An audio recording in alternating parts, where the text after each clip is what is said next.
Hello बच्चों, कैसे हैं आप? कैसे चल रही है आपकी पढ़ाई? आई होप आप मोल कंसेप्ट की पूरा सीरीज फॉलो कर रहे हैं। और आज स्टार्ट करते हैं फिर से अल्टरनेट मेथड जो है।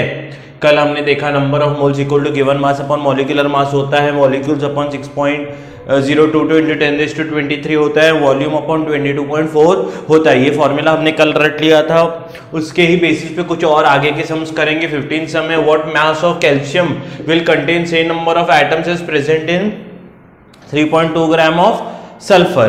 देखिए जो नंबर ऑफ एटम्स हैं किसके, कैल्शियम के और सल्फर के सेम होने चाहिए। तो देखिए कैल्शियम और सल्फर मैं दो क्या करता हूं, कॉलम्स बनाता हूं। इसका मास दिया है क्या? नहीं दिया है कैल्शियम का x, पर उसका एटॉमिक मास कितना है? एटॉमिक मास कितना है कैल्शियम का? वो होता है 40, आपको पता है। अच्छा, सल्फर का मास कितना दिया हुआ है? गिवन मास वो दिया है 3.2, पर मॉलिक्यूलर मास एटॉमिक मास कितना होता है सल्फर का? 32। समझा? दोनों के एटम सेम होने चाहिए। एटम सेम होने चाहिए मतलब क्या है? मास दिया हुआ है और एटम्स की बात की हुई है, तो ये दोनों लेंगे। अच्छा, इसका मैं लेता हूं given mass upon atomic mass equal two atoms of calcium. Molecules की जगह एटम्स ऑफ कैल्शियम होगा 6 इंटू 10⁻23। समझ में आ रहा है? तो एटम्स ऑफ कैल्शियम कितने आएंगे? एटम्स ऑफ कैल्शियम वो आएंगे गिवन मास में GM लिखता हूं upon atomic mass into 6 into 10⁻23। अच्छा, गिवन मास तो मैंने x पकड़ा है इसका क्योंकि नहीं दिया है, अपॉन 40 इंटू 6 इंटू 10⁻23 होगा। समझ में आ रहा है? ये किसके हैं? Atoms of calcium. अच्छा, यहां पर अगर देखेंगे तो क्या आएगा? फिर से वही फॉर्मूला, ये दोनों लेंगे क्योंकि मास और एटम्स का रिलेशन है। तो given mass upon atomic mass equal two atoms of किसके? अभी sulphur upon 6 into 10⁻23 upon 6 into 10⁻23 होगा। सही है कि नहीं? तो अच्छा, गिवन मास कितना है? 3.2 upon 32 atomic mass, isn't it, equal two atoms of sulphur upon 6 into 10⁻23। अगर आप ध्यान से देखो तो ये क्या होगा? 1 जा ये 10 जा कैंसिल होगा, तो 1/10 इंटू 6 इंटू 10⁻23 ये एटम्स ऑफ सल्फर है। अच्छा, उसने बोला है atoms of calcium should be same as atoms of sulphur, तो मैंने एटम्स ऑफ कैल्शियम निकाला, एटम्स ऑफ सल्फर निकाला, दोनों इक्वल होने चाहिए। तो यहां पर लिखता हूं मैं atoms of calcium is equal two atoms of sulphur. समझ में आ रहा है? तो एटम्स ऑफ कैल्शियम कितने हैं? x/40 into 6 into 10⁻23 equal to 1/10 into 6 into 10⁻23। 6 ने 6 को मार दिया, 23 ने 23 को मार दिया, दोनों तरफ से ये कट हो जाएंगे, बराबर है। तो x क्या होगा? x इधर मैं लिखता हूं, ये x/40 बचा है, इधर 1/10 बचा है, तो 10 ऊपर चला गया, तो x इक्वल टू क्या होगा? 40/10, तो 0 0 कैंसिल, x इक्वल टू 4 ग्राम आएगा। समझ में आया? दोनों के एटम सेम थे। और मास के बारे में पूछा था तो पहले मैंने क्या किया, हाँ थोड़ा सा डिफिकल्ट है सम, स्क्रीन रिवर्स करके फिर से आप एक बार देखकर कॉपी डाउन कर ले तो आपको समझ में आएगा। अगर समझ में आया है तो विदाउट लुकिंग करें। यहां पर क्या है? Calculate number of atoms in each 52 moles of helium. अच्छा, हमको मोल्स के बारे में बोला है, तो मोल्स के बारे में बोला है और एटम्स के बारे में। मॉलिक्यूल्स हैं या एटम्स भी होते हैं, Isn't it? मोल्स हैं एटम्स, मॉलिक्यूल्स हैं एटम्स। अच्छा, अभी उसने क्या बोला? 52 मोल्स गिवन क्या है? मोल्स गिवन है, तो मोल्स कितने हैं? 52। समझ में आ रहा है? तो moles equal two atoms of helium upon 6 into 10⁻23 होगा। समझ में आ रहा है? 52 मोल्स था। देखिए एक एक चीज समझिए, मोल्स गिवन है तो मोल्स और ये वाला मैंने फॉर्मूला यूज किया क्योंकि एटम्स के बारे में पूछा गया था। तो मोल्स इक्वल टू कितना है? 52 equal two atoms of helium upon 6 into 10⁻23। अगर आप ध्यान से देखेंगे ये ऊपर जाएगा तो क्या हो जाएगा? मल्टीप्लाई हो जाएगा। तो मल्टीप्लाई हो जाएगा तो 52 into 6 into 10⁻23 atoms of helium बराबर है 6 2 12, 6 5 30, 31 इंटू 10⁻23 एटम्स ऑफ हेलियम। ठीक है, नेक्स्ट क्या है? देखिए नेक्स्ट है 52 AMU atomic mass unit of helium. ठीक है, अच्छा ये 52 AMU क्या है? मास है।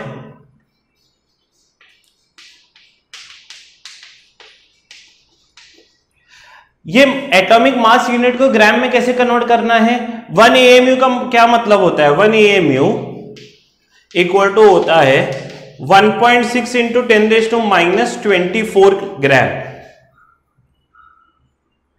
एक AMU यानी एक प्रोटॉन जितना मास।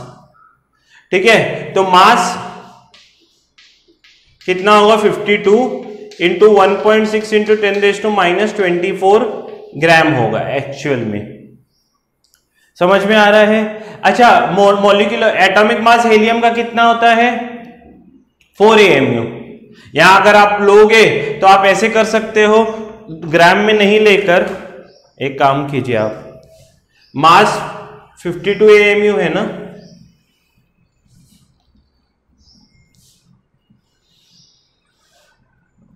अच्छा हमको क्या फाइंड करना है? एटम्स, अरे लेना ही पड़ेगा। 1 AMU का हमको वैल्यू कितना है? 1.6 इंटू 10⁻24 ग्राम, क्योंकि हमको एटम्स पूछा है, मोल्स नहीं पूछा है। तो एटॉमिक मास कितना होगा? एटॉमिक मास होगा 4 ग्राम, इजंट इट? और ये 1.6 इंटू 10⁻20 ये 1 AMU की वैल्यू है। हमको एटम्स पूछा है तो फॉर्मूला क्या लूंगा? Given mass upon atomic mass, atoms upon 6 into 10⁻23। तो अगर आप ध्यान से देखोगे तो इसको लिखना पड़ेगा given mass upon atomic mass equal two atoms of helium upon 6 into 10⁻23। अच्छा, गिवन मास कितना है? गिवन मास कितना है? 52 AMU। तो AMU को अगर मैं बदलूं ग्राम में तो 1.6 इंटू 10⁻24। यहां पर जो गिवन मास लेते हैं वो हमेशा ग्राम में लेना चाहिए। और एटॉमिक मास कितना होगा? 4 ग्राम equal two atoms upon 6 into 10⁻23। तो अगर 4 1 जा 4, 13 हो जाएगा। 4 1 जा 4, 13 हो जाएगा। और ये कितना है? 13 इंटू 1.6 इंटू 10⁻24, 13 इंटू 1.6 इंटू 10⁻24, और ये ऊपर जाएगा तो 6 इंटू 10⁻23। समझ में आ रहा है? तो एटम्स कितने होंगे? एटम्स होंगे, देखिए ना, मल्टीप्लाई कीजिए, 13 जा 78, 78 इंटू 16, तो 78 इंटू 1.668 जा 48, 6 7 जा 42, 46 0 आएगा 78, तो 8 14 12, तो 1248, 1248 इंटू 10⁻1, तो 1248 इंटू 10⁻24 है, ये है तो -1, एक नंबर के बाद पॉइंट आएगा, इजंट इट? तो 124.8 इंटू 10⁻1 एटम्स आएंगे। ठीक है, ये बी वाला हो गया। सी वाले में ऑलरेडी 52 ग्राम है, तो हम लोग क्या लेंगे? गिवन मास अपॉन मॉलिक्यूलर मास 52/4। इधर 1.6 से मल्टीप्लाई करने की जरूरत नहीं है। समझ में आ रहा है? तो 13 इंटू 6, यहां पर जो गिवन मास होगा, यहां पर मैंने 1.6 इंटू 10⁻24 से मल्टीप्लाई क्यों किया? क्योंकि AMU में था, AMU को ग्राम में कन्वर्ट करने के लिए ये करना ही था। जब आप लोग सी वाला करोगे तो सी वाले में क्या है? गिवन मास 52 है और एटॉमिक मास कितना है? 4 ही है, तो 52/4 आएगा एटम्स अपॉन 6 इंटू 10⁻23, तो 4 1 जा 4 13 जा, और ये ऊपर जाएगा तो 78 इंटू 10⁻23 एटम्स आएंगे, 78 इंटू 10⁻23 एटम्स आएंगे, तो वो आप सीधा सीधा सॉल्व कर सकते हो। तो ये 52 ग्राम है ना, अरे समझ में आ रहा है क्या? सी वाला करोगे आप तो सी वाले का आंसर मैं लिख देता हूं सी वाले का आंसर आएगा 52/4 13 इंटू 6 यानी 78 इंटू 10⁻23 आएगा। इधर गिवन मास की जगह अभी आपने 52 इंटू 1.6 से मल्टीप्लाई किया ना, वो मल्टीप्लाई नहीं करना है, सिर्फ 52/4 लेना है, एटम्स अपॉन 6 इंटू 10⁻23। ये कंप्लीट करोगे तो 4 1 जा 4 13 जा जाएगा, ये ऊपर आएगा 13 6 जा 78 इंटू 10⁻23 एटम्स आएंगे। यानी यहां पर इस सब में हमने क्या सीखा?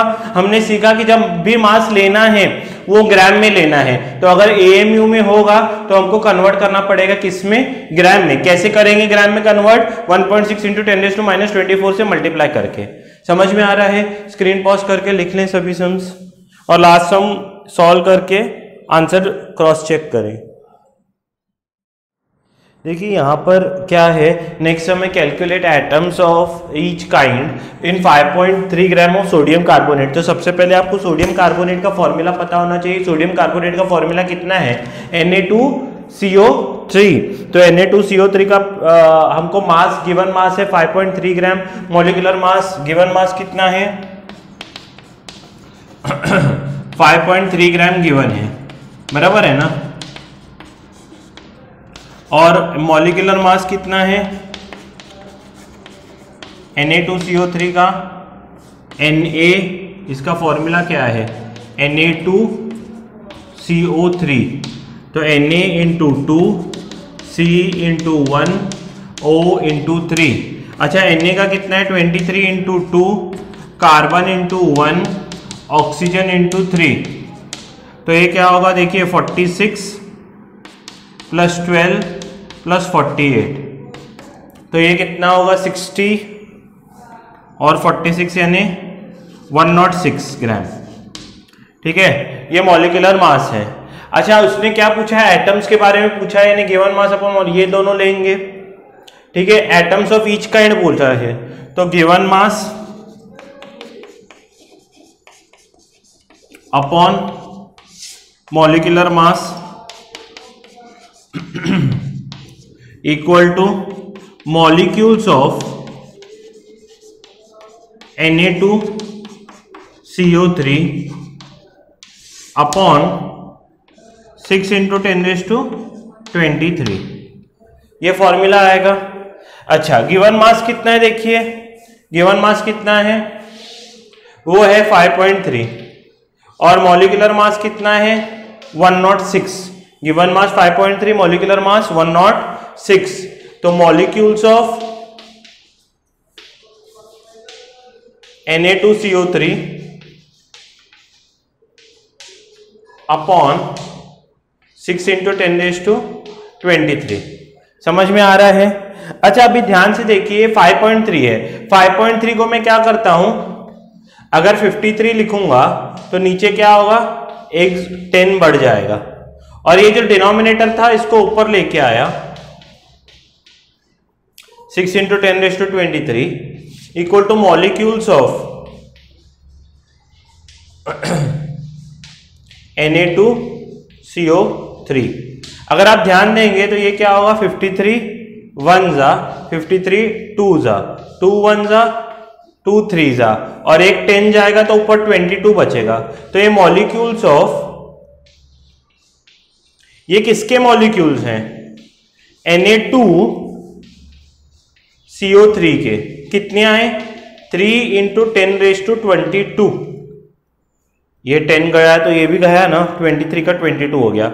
अच्छा इसमें देखिए सोडियम कितने हैं, 2, कार्बन 1, ऑक्सीजन 3। तो जब मैं एटम्स ऑफ लिखूंगा, एटम्स ऑफ Na, तो क्या करूंगा, इसको 2 से मल्टीप्लाई करूंगा, तो क्योंकि एक में 2 है ना, एक ये तो मॉलिक्यूल्स इतने हैं, इसमें एक में 2 एटम्स हैं, तो 2 इंटू 3 इंटू 10⁻22। अच्छा मुझे बताइए कार्बन फाइंड करना है, तो कार्बन के लिए किससे मल्टीप्लाई करूं? कार्बन एक ही है तो एक से मल्टीप्लाई करो। अच्छा, ऑक्सीजन कितने हैं? 3।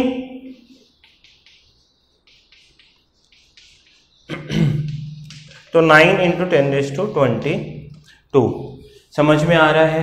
तो इस तरह से हमारे जो क्वेश्चंस हैं वो सॉल्व किए जा सकते हैं।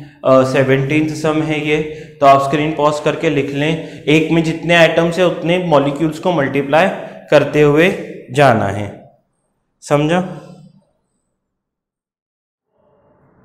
देखिए यहाँ पर क्या हुआ, अभी मैं लिखना शुरू कर दिया था और स्क्रीन बंद ही था। Calculate mass of nitrogen supplied to soil by 5 kg of urea. 5 kg urea है, 5 kg यानी गिवन मास कितना है? 5000 ग्राम है। तो मॉलिक्यूलर मास कितना होगा? देखिए मॉलिक्यूलर मास वो होगा NH2CO NH2, बराबर है, यानी N कितना है? 1 और 2, तो N इंटू 2। हाइड्रोजन कितना है? 4, तो H इंटू 4। कार्बन कितना है? 1, और ऑक्सीजन कितना है? 1। सही है।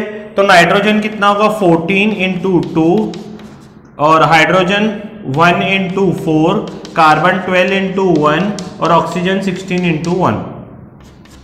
तो ये क्या होगा? 28, ये 4, 12 और 16, इजंट इट? तो ये ओवरऑल मॉलिक्यूलर मास कितना हो गया? 60 ग्राम, और ये भी 5000 ग्राम है। अभी हमको पूछा है मास ऑफ नाइट्रोजन, तो मैं क्या करूंगा? नाइट्रोजन के नंबर ऑफ एटम्स निकालने की कोशिश करूंगा, जैसे पहले भी किया है। तो उसके लिए मैं क्या करता हूं? फॉर्मूला एटम्स निकालने ना, पहले मॉलिक्यूल्स निकालूंगा यूरिया के। गिवन मास अपॉन, ध्यान से सुनना क्या करता हूं, मॉलिक्यूलर मास इक्वल टू क्या होता है? मॉलिक्यूल्स ऑफ यूरिया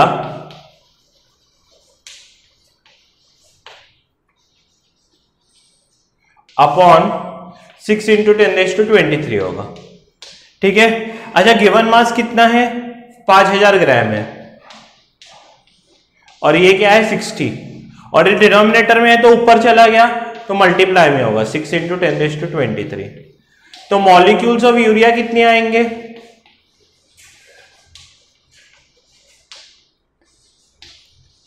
वो आएंगे, 0 ने 0 को मार दिया, 6 ने 6 को मार दिया, तो और ये 2 जीरोस इसमें ऐड हो गए, तो 5 इंटू 10⁻25। देखिए यहाँ पर थोड़ा सा कैमरा प्रॉब्लम हो गया था। ये क्या था? Given mass upon molar mass, तो ये क्या होगा? 0 0 कैंसिल होगा, 6 1 जा कैंसिल हो गया, तो ये 2 जीरोस ऐडअप हो गए जाएंगे, तो 5 इंटू 10⁻25 ये मोल्स ऑफ यूरिया होंगे। पर एक मोल में कितने नाइट्रोजन है? यानी एक मॉलिक्यूल में 1 और 2, तो मैं लिखूंगा नंबर ऑफ नाइट्रोजन एटम्स, तो किससे मल्टीप्लाई करूंगा? 2 इंटू ये पूरे, तो 2 इंटू 5 इंटू 10⁻5 2 इंटू 5 कितना हो गया? 10 और 10⁻25 यानी 10⁻26 होगा। ये इतने मॉलिक्यूल्स आए, इतने एटम्स आए, पर एक एटम का मास कितना है? 14 इंटू 10⁻24 ग्राम। तो 14 इंटू 10⁻24 से मल्टीप्लाई करूंगा तो 10⁻26 और 10⁻24 यानी 10⁻2, तो 14 इंटू 10⁻2 यानी 1400 ग्राम आ जाएगा। ये क्या है? Mass of nitrogen. समझ में आ रहा है? तो अगर ये मास ऑफ नाइट्रोजन है तो ये पूरा फाइनल आंसर है। इतना सम ये इंपॉर्टेंट नहीं है एग्जाम पॉइंट ऑफ व्यू से, पर थोड़ा सा टेक्स्ट बुक में दिया जाता है तो हमको सिखाना पड़ता है। आप ये भी एक बार कॉपी कर ले। देखिए नेक्स्ट सम है 320 ग्राम ऑफ सल्फर दिया है, कैलकुलेट इट्स वॉल्यूम। तो वॉल्यूम कैलकुलेट करना है, तो वॉल्यूम के लिए तो ये है, मास गिवन कितना है? गिवन मास है 320 ग्राम। तो एटॉमिक मास कितना होता है सल्फर का? 32 ग्राम होता है एटॉमिक मास, इजंट इट? तो मास और वॉल्यूम के बीच में रिलेशन है, तो ये और आखिरी वाला लेंगे, तो क्या होगा? Given mass upon atomic mass into volume by 22.4 litre. ये है ना, गिवन मास कितना है? देखिए 320, एटॉमिक मास कितना है? 32, वॉल्यूम पता नहीं है, और ये 22.4 लीटर है, तो 32 1 जा, ये 10 जा, तो वॉल्यूम कितना होगा? 10 इंटू 22.4 लीटर, यानी 224 लीटर ये वॉल्यूम रहेगा किसका, इस 320 ग्राम ऑफ सल्फर का। तो यहां पर जो है काफी सारे सम्स खत्म होते हैं। अभी जो नेक्स्ट पार्ट बाकी के कुछ सम्स हैं उसमें वेपर डेंसिटी का कुछ पार्ट हमको सीखना है। अभी ये वेपर डेंसिटी है क्या, क्या पढ़ रहे हैं, रिलेटिव वेपर डेंसिटी बोला जाता है या वेपर डेंसिटी बोला जाता है, वेपर डेंसिटी या रिलेटिव वेपर डेंसिटी। तो ये वेपर डेंसिटी, देखिए वेपर डेंसिटी असलियत में it is ratio of, it's a ratio of mass of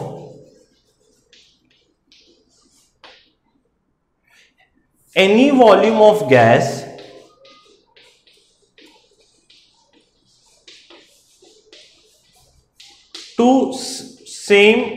to mass of same volume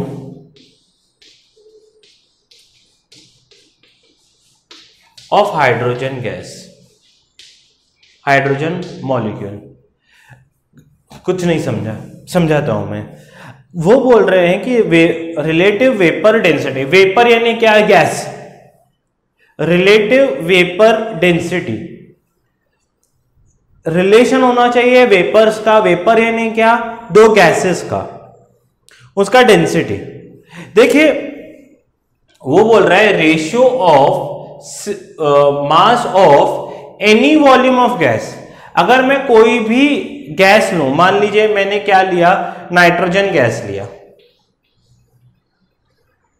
N2, ठीक है, इसके मैंने 10 लीटर लिए, ठीक है, तो हाइड्रोजन के भी कितने लूंगा, 10 litre, same condition at same temperature and pressure, temperature और प्रेशर सेम होना चाहिए। अगर मैं दोनों का 10-10 लीटर लूं तो रिलेटिव वेपर डेंसिटी क्या होगी, रिलेटिव वेपर डेंसिटी VD लिखते हैं इसको, वेपर डेंसिटी बोलते हैं, mass of 10 litres of nitrogen upon mass of 10 litres of hydrogen, इसको बोलते हैं वेपर डेंसिटी। समझिए, इसको बोलते हैं वेपर डेंसिटी, समझ रहे हो। तो अगर मैं 10 लीटर की जगह मैं क्या लिख सकता हूं, मैं लिख सकता हूं मास of V volume of nitrogen upon mass of 10 litre की जगह कोई भी V वॉल्यूम हो, V volume of hydrogen, V volume of hydrogen. और हमारे एवोगैड्रो साहब ने क्या बोला था, हम वॉल्यूम को किससे कन्वर्ट कर सकते हैं, नंबर ऑफ मॉलिक्यूल से। एवोगैड्रोस लॉ क्या बोलता है, equal volume of any gas contains equal number of molecules at same temperature and pressure. समझ में आ रहा है ना। एवोगैड्रो साहब ने क्या बोला है कि अगर वॉल्यूम दो गैसेस का सेम है, ये 10 लीटर है, ये 10 लीटर है, इसका मतलब अगर इसमें 10 मॉलिक्यूल्स होंगे तो इसमें भी 10 मॉलिक्यूल्स होंगे। एवोगैड्रो साहब का ये सिंपल मानना था, अगर किसी दो गैसेस हैं जिनका टेम्परेचर और प्रेशर सेम है, तो एक में अगर 10 मॉलिक्यूल्स हैं, मॉलिक्यूल समझ 10 लीटर है, ये तो स्पेस ऑक्यूपाइड हो गया, मॉलिक्यूल्स यानी नाइट्रोजन ऐसे N2 N2 N2 N2 N2 N2 N2 N2 ऐसे 10 है, तो H2 H2 H2 H2 H2 भी 10 होंगे। कब, जब दोनों का वॉल्यूम सेम होगा। That is what Avogadro said. Avogadro said that equal volume of two gases at same temperature and pressure contains equal number of molecules. Molecules दोनों में same होते हैं। अगर इसके 10 मॉलिक्यूल हैं तो इसके भी 10 मॉलिक्यूल होंगे। कब, जब दोनों का वॉल्यूम सेम होगा। तो यहां पर V वॉल्यूम है, V वॉल्यूम, दोनों का वॉल्यूम सेम है, तो मैं क्या कर सकता हूं, इसको कन्वर्ट कर सकता हूं मॉलिक्यूल्स में। तो मास ऑफ 1 मॉलिक्यूल या V वॉल्यूम को V मॉलिक्यूल में कन्वर्ट कर दिया of nitrogen to mass of V molecules of hydrogen. अच्छा, इस V मॉलिक्यूल को मैं क्या करता हूं, V मॉलिक्यूल V की वैल्यू 1 लेता हूं, तो V की वैल्यू अगर 1 लिया तो mass of 1 molecule of nitrogen आ जाएगा, two mass of 1 molecule of hydrogen, बरोबर है ना। तो 1 मॉलिक्यूल ऑफ हाइड्रोजन, तो और 1 मॉलिक्यूल ऑफ हाइड्रोजन का मास कितना होता है, यहां पर तो मैंने N2 बोला है, गैस कोई भी हो सकती है, तो mass of 1 molecule of hydrogen कितना होगा, 2 upon molecular mass of any gas, molecular mass of any gas. तो ये आप स्क्रीन पॉज करके लिख लेना। तो वेपर डेंसिटी का क्या होता है मतलब, वेपर डेंसिटी का फॉर्मूला होगा molecular mass of, actually it is molecular mass of any gas upon molecular mass of H2 जो कि होता है 2। तो कई बार बुक्स में ऐसे ही लिखा जाता है molecular mass of any gas upon 2, क्योंकि मॉलिक्यूलर मास ऑफ हाइड्रोजन तो 2 है ना। ये है वेपर डेंसिटी।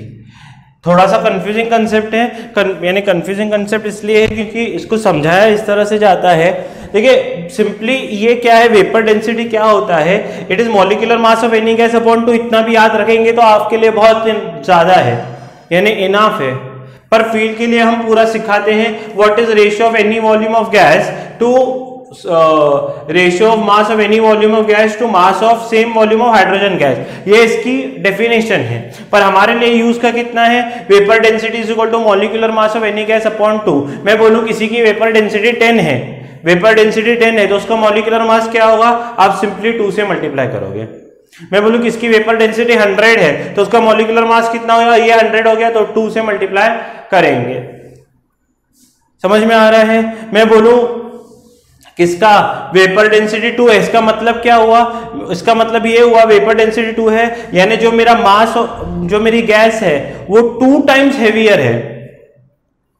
ये क्या है, 2 टाइम्स हेवियर है हाइड्रोजन से। लेकिन अगर ये 2 होगा तो ये 4 होगा ना, मल्टीप्लाई करूंगा तो। वेपर डेंसिटी कुछ नहीं है, जैसे आप लोग इसका पढ़ते हो ना, रिलेटिव डेंसिटी वाटर का आप पढ़ते हो ना, density of material upon density of water, और डेंसिटी ऑफ वाटर क्या होता है 10⁻3। ये वैसा ही है, डेंसिटी ऑफ या mass of gas upon mass of hydrogen है। वहां वाटर था, लिक्विड्स के लिए हम वाटर के साथ कंपेयर करते हैं, रिलेटिव डेंसिटी लेते हैं, density of substance upon density of water. यहाँ पर क्या लेंगे, mass of gas upon mass of hydrogen. तो जो भी चीज होती है हम किससे कंपेयर करते हैं, हाइड्रोजन से कंपेयर करते हैं। हाइड्रोजन से कोई चीज, वेपर डेंसिटी क्या बताती है कि how much times any gas is heavier than hydrogen. अगर मैं बोलूं कि वेपर डेंसिटी किसी गैस की 5 है, इसका मतलब क्या है, दिस गैस इज, तो आप लोग लिखोगे 5 टाइम्स हेवियर देन हाइड्रोजन। और इसका मॉलिक्यूलर मास क्या होगा, ये 5 होगा, ये 2 ऊपर मल्टीप्लाई हुआ, तो मॉलिक्यूलर मास ऑफ गैस कितना होगा, 10 होगा। तो सिंपली ये डेफिनेशन थोड़ी कंफ्यूजिंग है, पर मतलब आप समझिए कि वेपर डेंसिटी क्या होता है, it tells us how many times a molecule of the gas is heavier than hydrogen molecule. और डेफिनेशन लिखते कैसे हैं कि ये रेशियो है, किसका रेशियो है, mass of any gas to mass of hydrogen molecule when both are having same volume. Got my point. तो सिंपली डेफिनेशन लर्न करना है, इसका मतलब समझना है। तो ये थे आज का सम्स और कंसेप्ट। कल हम वेपर डेंसिटी के थोड़े बहुत सम्स कंप्लीट करेंगे, फिर लास्ट सी सेक्शन पे पढ़ेंगे। तब तक पढ़ते रहिए, अपना ख्याल रखिए, अपने पेरेंट्स का ख्याल रखिए। वीडियो पसंद आए तो लाइक कीजिए, शेयर कीजिए, सब्सक्राइब कीजिए। जय हिंद।